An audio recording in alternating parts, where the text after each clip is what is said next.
Hey everyone, it's Dan from Deuce the Limit, checking in with you today. We just watched semi-final number one for Norway's Melodi Grand Prix, and we have our first winner from that semi-final, or Heat, and we are on to the next week.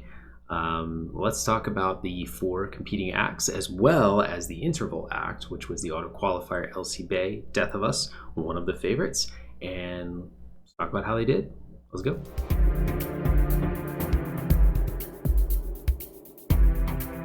It was going to be hard for MGP to keep up with what they delivered last year, sending us Tix, Kainu, America, Emmy.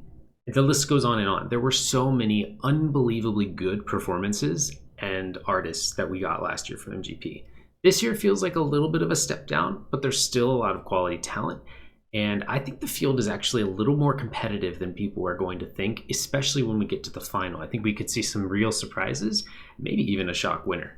So today we had our first heat. We had Eileen versus Mira Craig with We Still Here, Eileen with Ecstasy. And this heat was, I think, kind of a blowout. I think Eileen took this one very convincingly. So Eileen was the first performer of the night of MGP, and she blew us away with her voice. I think the stage performance was great. I liked the staging. It was very clean, very simple.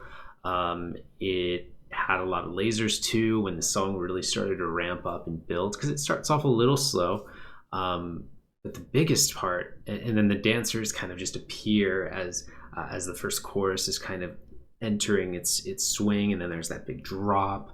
A lot of movement to it, a lot of swinging movement. Not a lot of moving around the stage for Eileen. She stayed very stationary, and I know exactly why, because she wanted to showcase that voice. That song was for her to showcase her voice, and especially going into that final chorus, she blew it away. Then second, we had Mira Craig with We Still Here. This performance was a little bit strange.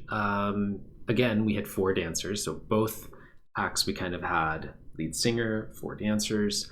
They were kind of dressed in this, I think they borrowed some props from Trollfest for their performance Pink Flamingos, or Dance Like a Pink Flamingo. It was very standard. There was nothing here that was outstanding. It was a kind of pop R&B song meets a little bit of popera, and it was good. There was nothing bad. She didn't sound bad. I think it was just music shows are made of moments, and I felt like the song never really had a moment. It kind of waned up and down a little bit, whereas Eileen kind of just started and then just took off, right? Especially in that final chorus, that huge vocal showcase of her range, unbelievable.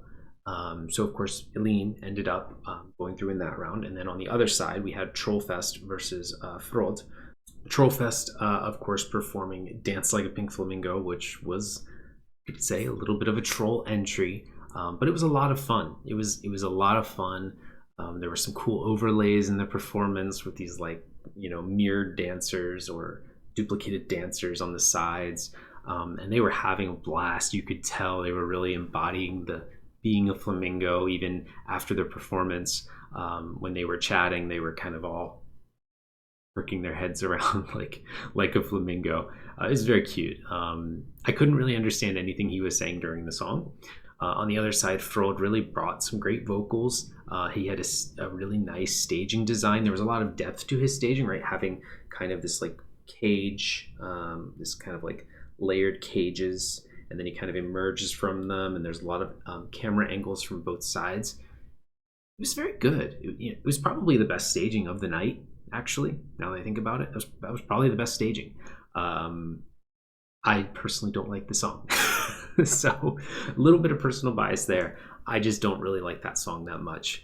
Either way, Frod ended up winning that duel, so we would have Eileen versus Frod in the final, the gold duel, to see who wins heat number one. But before we get to that, we had LC Bay. So it kind of opened with her, in this flowing mist, and then you start to see something appear in the background. It ended up being kind of just if someone took a whole bunch of orchestral instruments and just kind of chucked them over on a stand or something. Her vocals were fine. The camera angles were fine. It didn't really aggressively kind of stamp a victory, I guess. Whereas I feel Ulrike in 2020, when she performed in the semi, it was she's winning. I thought there was a really awkward moment when just before the final chorus in that bridge portion where there's that she kind of pulled the mic away and just kind of was like air lip syncing to her own song. Didn't like that. Would have liked to hear her actually sing that part, or if not sing that part, maybe just have some strong orchestral elements there playing the exact same melody, right? Have a really strong violin kick in, as Norway does, right at that moment, and do kind of the same harmony as, maybe she just kind of floats to it. I could see that working a little bit better than what she did there. Wasn't perfect, right? There were a few little blips, but we've seen it before at MGP. Just because you perform one way in the semis does not mean it has to be that way in the final. So it came down to Elin and Frode, and I'm a little bit disappointed that Elin lost. Frode ended up winning. Black Flowers ended up winning. As I mentioned, it's not my favorite song, but he was very good. He vocally fine. Staging was probably the best. I think Elin still has a chance to maybe make it through a second chance. I think this whole contest is wide open. I have a lot of other favorites. I'll probably have another video uploaded of my personal favorites, so you'll know about that very soon.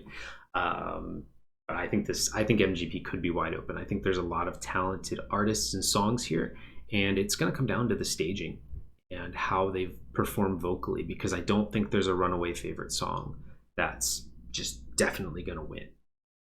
Either way, the results are in. We have our first winner, and I am super excited for next week and for the next 8 weeks, where we're going to all be, glued to our video devices on Saturdays and watching these national finals. So this is Dan signing off. We'll see you next time.